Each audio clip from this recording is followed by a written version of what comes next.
Alright, so this is the post, the one explaining everything. A lot of you have been messaging, asking where the Nora Agogo channel went, why all the videos are gone. 80,000 subscribers just poof, gone overnight. I'm sorry for the radio silence truly, but I haven't been able to talk about it, until now. I guess I owe you all an explanation. The short answer is I quit. The long, complicated, and frankly terrifying answer is what happened at Silent Creek. For those who weren't there for the final stream, I was at the top of my game. Or at least I thought I was.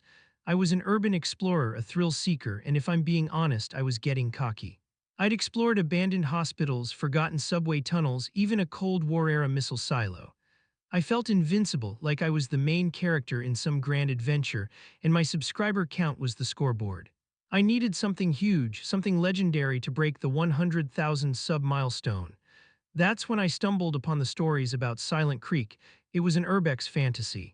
A whole village deep in the forested heart of the state, supposedly abandoned overnight in the mid-70s.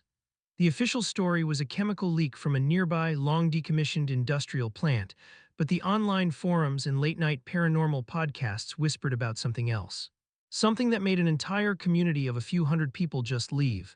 No packed bags, no moving trucks. They just vanished, leaving everything behind. It was perfect. The ultimate urbex location. The moment I drove past the faded, bullet-holed sign that read "Welcome to Silent Creek Pop 214," something felt off, deeply off. It wasn't creepy in the way old, abandoned places usually are, that familiar scent of decay, damp, and the slow victory of nature. This was different. It felt clean, preserved, staged. A child's tricycle wasn't rusted and half-swallowed by weeds. It was perfectly upright on a manicured, albeit dead, lawn, as if a kid had just hopped off to go inside for a snack. Through a grimy window of one of the houses, I saw a dinner table set for four, plates, glasses, even folded napkins. It felt less like a genuine ghost town and more like an elaborate museum exhibit, one meticulously designed to look like a ghost town. At the time, I didn't see it as a warning, I saw it as production value. I remember pulling out my phone, starting the live stream, my voice buzzing with a stupid, naive excitement. "Guys," I said, grinning into the camera, "this is it. This is the one that puts us on the map." I had no idea how right I was. I started the stream properly at the edge of the village square, a little gazebo with a drooping roof at its center. The chat was going wild, donations were already rolling in. "Nora, don't go in the church," one said. "Bet you $10 there's a jump scare in the schoolhouse," said another. It was the usual fun, the usual banter. I felt that familiar rush, the performer's high. I was in control. I decided to head for the church first. It was a classic white-steepled building, the kind you see on postcards. The big wooden doors groaned open with cinematic perfection. Inside, the air was thick with the smell of old paper and something else, something faintly antiseptic, like a hospital. Pews were covered in a thin, even layer of dust. Sunlight streamed through a stained glass window, illuminating the particles dancing in the air. It was beautiful in a deeply unsettling way. I walked down the aisle, my boots echoing unnaturally loudly in the silence. My viewers were loving it, spamming ghost emojis, and then I saw it. On the altar, right where the Bible should have been, was a piece of anachronistic technology. It was an old-fashioned, reel-to-reel tape recorder, but it looked brand new. The black casing was pristine, the metal reels gleaming in the light. It was so out of place, so jarring, that I actually laughed. Well, what do we have here?" I said to my audience. "Looks like another explorer left some gear behind." The chat exploded with a chorus of "Play it," and "Don't touch it." The explorer in me, the showman, won out. I leaned in, my phone's camera focused tightly on the machine. I hesitated for a second, a tiny flicker of instinct telling me to just leave it, but the lure of the content was too strong. I reached out and pressed the large, triangular play button. There was a soft click and the reels began to turn. A low hiss filled the church and then a voice. It was a man's voice, impossibly clear and rich, like an old-timey radio broadcaster from the golden age of radio. It was smooth, calm, and utterly professional. "2:17 p.m., the voice said, its tone placid and observational. "Subject Leonora has entered the church zone. She has located the device, as predicted. The interactive phase is about to commence." My blood went cold. The chat immediately erupted. Half were accusing me of staging it, calling it the best prank ever. The other half were spamming messages like, "Get out now, Nora." For a second, I thought it was a prank too. Maybe one of my friends, a fellow explorer, had gotten here first and set this up to mess with me. It was a good one, I had to admit. "Okay, very funny, guys," I said, forcing a laugh for the camera. I looked around the empty church, half expecting someone to jump out from behind a pew. "Oh, you got me." The voice from the recorder continued, smooth and unbothered. Subject exhibits initial disbelief, attributing the phenomenon to a practical joke. Heart rate estimated from vocal tremors, 115 BPM and rising. She's now brushing her hair back from her face with her left hand, a common nervous tic. I froze. My hand was literally in my hair. I pulled it away as if it had been burned. The laughter died in my throat. This wasn't a pre-recorded message. It was live, or something was. No, I whispered more to myself than to the stream. No way. I took a step back, my eyes locked on the turning reels of the recorder. Okay, who is this? I demanded, my voice shaking. Is there a camera in here? The voice, which I was now thinking of as Finn, it just sounded like a Finn, responded with chilling precision. Subject now attempts to rationalize the situation, searching for a hidden camera. A logical, if futile, response.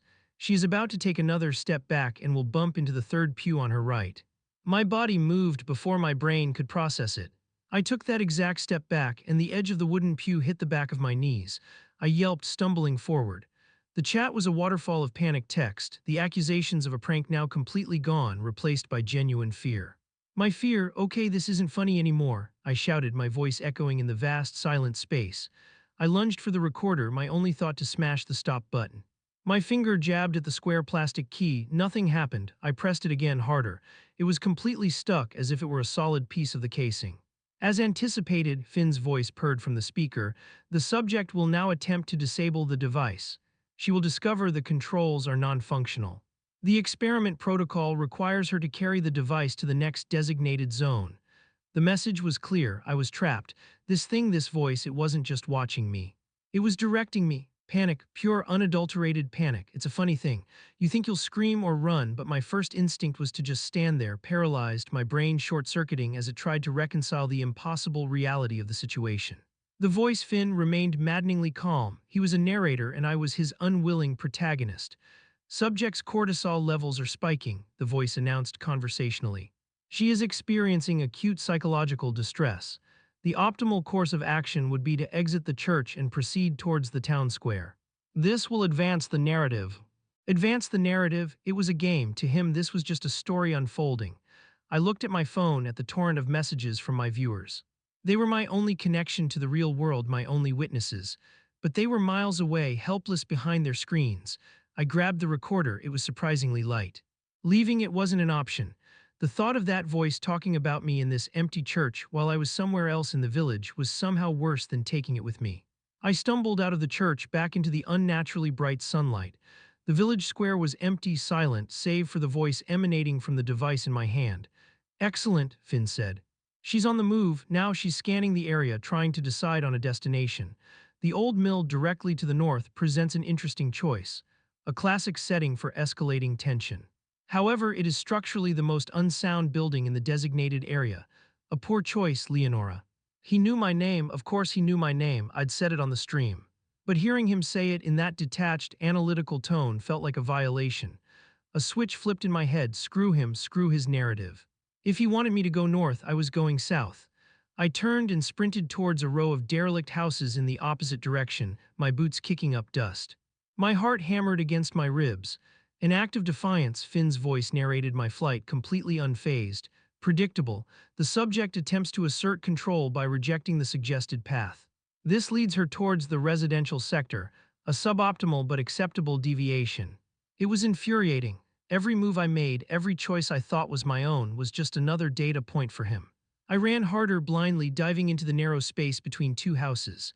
My foot caught on a loose paving stone. I went down hard. My phone, which I'd been clutching, flew from my grasp and shattered against a brick wall. The screen went black. My live stream, my audience, my 80,000 witnesses gone. I was alone, utterly, completely alone with the voice. And as I lay there, gasping on the ground, the recorder next to me spoke, its tone holding the slightest hint of what might have been amusement. And now the isolation phase begins. Edit 1. Wow, okay, woke up and this had blown up. Thanks for all the support, guys, it means a lot. I'm reading through the comments and a lot of you are asking the same question, why didn't I just smash the recorder? It's a fair question, the truth is I tried. After my phone broke, after I realized I was truly alone, that was my first coherent thought. I picked up a loose brick from the alley wall, my hands shaking with a mixture of rage and terror. I raised it over my head, ready to bring it down on that smug plastic box, and that's when Finn's voice changed. For the first and only time, that professional, calm facade cracked. The leisurely pace was gone, replaced by a sharp, urgent command. Violent action against the device will trigger an escalation of the experimental protocol, Leonora, he said, and the voice was hard. There was no analysis, no observation, it was a threat. We strongly advise against this course of action. I don't know how to explain it, it was the certainty in his tone. The absolute authority, the use of the word we. Suddenly it wasn't just a voice anymore, it was a system, a group of people watching me. And I knew with a gut-deep certainty that if I smashed that recorder, something far worse would happen. The devil you know, right? I dropped the brick. I chose to stick with the devil I could hear. My ankle throbbed from the fall, but the adrenaline was a powerful painkiller. I scrambled up and limped toward the nearest house, desperate to put a roof between me and the open, watching sky. The front door was ajar. I slipped inside, slamming it shut behind me, the sound echoing through the empty home. It was a time capsule just like the others. A dusty floral sofa, a thick boxy television set, family photos on the mantelpiece, a smiling couple, 2 kids. It was all so normal it was sickening. I sank to the floor in the living room, my back against the wall, cradling the recorder. I was trapped in a nightmare curated by a sociopath with a microphone. For a while Finn was quiet. The silence was almost as terrifying as his voice. I huddled there trying to think, trying to find a way out of this impossible maze. My escape was no longer about content or subscribers, it was about survival. The subject has entered a state of emotional exhaustion, Finn's voice suddenly returned, making me jump. She is seeking refuge in a simulated domestic environment, a common psychological response to overwhelming stress. She is currently in the Miller residence. They were a family of 4, he paused as if consulting notes. John, Mary, little Timmy, and Sarah, they liked picnics. The casual, clinical delivery of that personal detail broke something in me. This wasn't just a game, it was a desecration. These were real people's lives turned into props for my torment. I started to cry, silent, hot tears of rage and helplessness. Emotional release noted, he said. I needed to get out of his sight. I knew logically there had to be cameras. That's the only way this could work. I crawled from the living room into a small, adjoining study. It was darker in here, the windows boarded up. I curled into the tight space between a desk and the wall, pulling a fallen curtain over myself, trying to disappear. I was shivering, my whole body trembling. My foot hit something behind me. It wasn't the wall, it was a loose piece of paneling. Driven by some last, desperate spark of curiosity, I pushed at it. The paneling gave way, falling inward with a soft thud. I peered into the darkness behind it. I expected to see rotten wood, maybe some old insulation. What I saw stopped my breath. It wasn't insulation. It was a thick, neatly bundled cluster of black cables held together with a modern plastic zip tie, fiber optic cables. And lying right next to them, almost hidden in the shadows, was an empty, crushed can of a popular energy drink, the kind with the bright green logo. The can was clean, with no rust. It couldn't have been there for more than a few months, maybe a year. It was the crack in the facade, the single, glaring mistake in their perfectly constructed stage. This wasn't a ghost town haunted by a mysterious voice. It was a soundstage, a laboratory, and the terror I felt wasn't supernatural anymore. It was the cold, sharp, and infinitely more horrifying fear of what living, breathing human beings were capable of doing to another.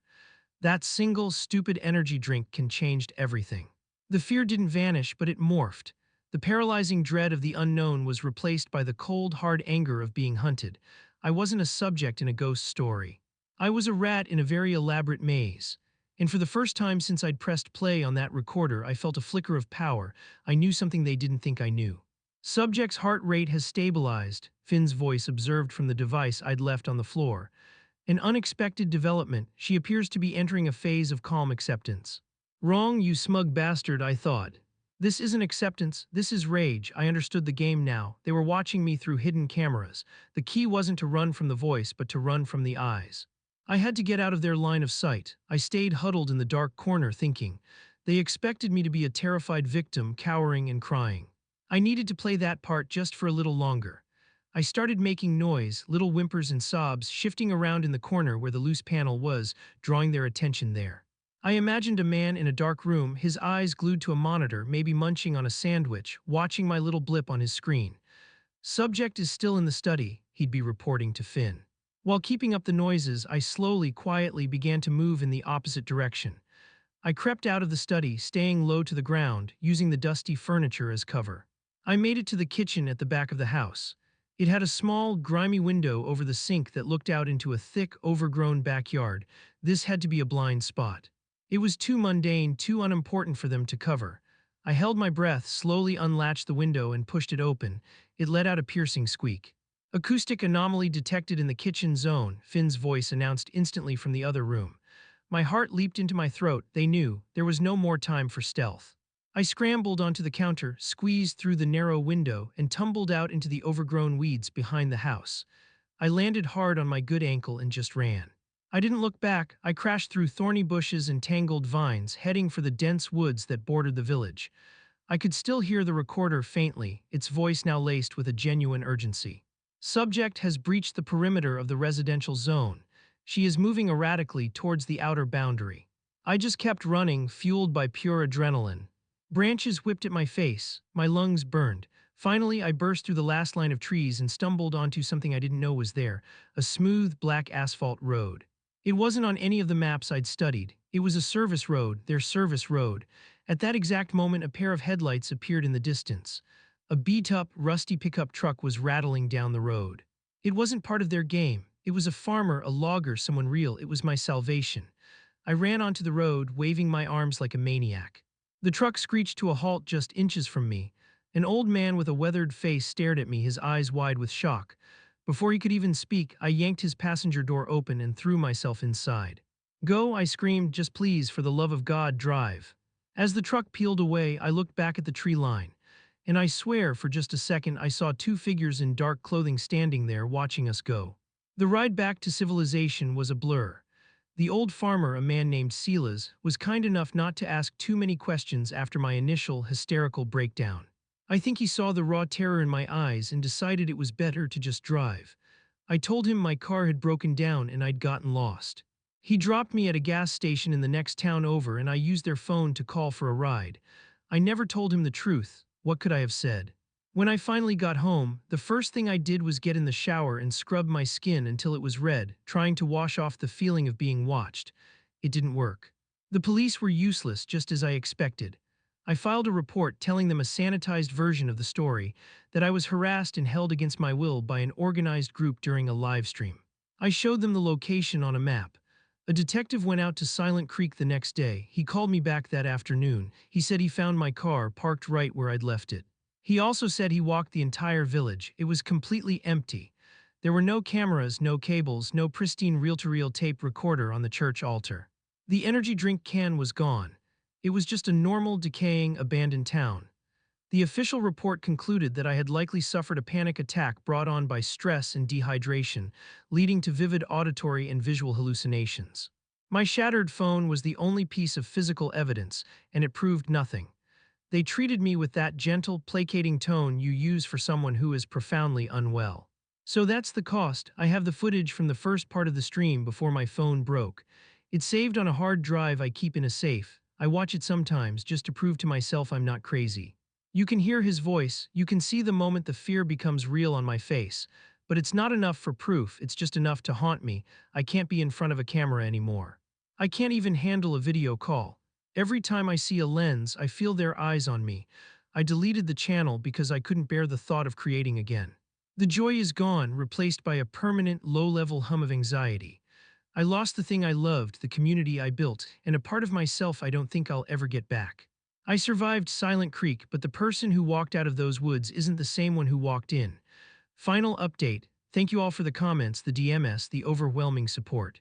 It's a lot, but it's helping. Knowing you believe me means more than you can imagine. I'm in therapy now, trying to work through the PTSD. Most days are okay. People keep telling me that it's over, that I'm safe now, that they can't hurt me anymore. I really truly want to believe that. But last night something happened. I bought one of those smart speakers a few weeks ago, mostly to play music, set timers, normal stuff. It was about 3 a.m. and I was asleep. The house was completely silent, and then it just turned on, no wake word, no prompt. The little blue light just started glowing in the dark. It didn't play music. It didn't answer a question, it just spoke. A man's voice filled the room. A voice that was calm, professional, and so familiar it made every hair on my body stand on end. "Leonora," it said, the sound crisp and clear in the dead of night. "Thank you for your participation in the Phase 1 beta test. Please stand by for Season 2.